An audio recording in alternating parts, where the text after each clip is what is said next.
everybody, I'm Linda, aka Salty Seattle, and today we're making pasta alla Chitarra in a two-tone color variation using parsley dough and dragon fruit dough. And if you're wondering what on earth is pasta alla Chitarra, you're about to find out, but I'll give you a little hint. That is a chitarra. So, without further ado, we're just gonna roll our pasta sheets until they're thin enough to start going through our pasta machine. Again, if you don't have a pasta machine, you are more than welcome to do this part just with a rolling pin. But because we've got it, we might as well use it. Modern technology, so fancy.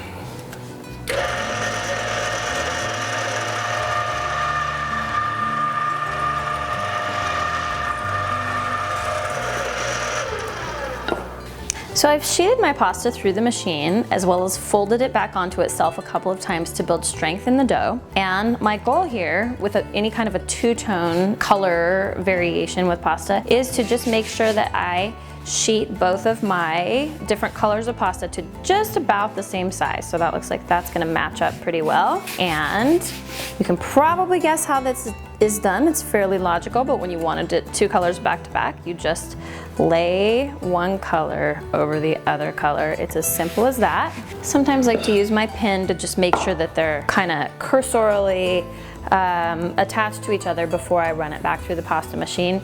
And then at this point, I'm gonna put it back through the pasta machine and roll it out to about the third thinnest setting, because with pasta alla Chitarra, you want it to be a little bit on the thicker side. It's a very toothsome noodle. Okay, you can see there that we started with two different colors of pasta sheets, and now it's effectively fused into one, where we have a beautiful dragon fruit color on the front and then our nice green parsley color on the back. So we're going to cut our two-tone sheet now into lengths that will fit the chitarra and then cut that into noodles. And so one thing to note when you are using a chitarra as a cutter is that the distance from here to here is usually about 15 inches. So you want to make sure that your dough is cut into lengths that will fit. So I like to go with about 12 inches. And then I'm going to trim up my edges just so that I get nice two-tone noodles the full way through. So one interesting thing to note about pasta alla Chitarra is that, as you're about to see, the strands cut a very almost square shaped noodle, and the benefit of that is with those rough edges on the sides, you really pick up a lot of sauce.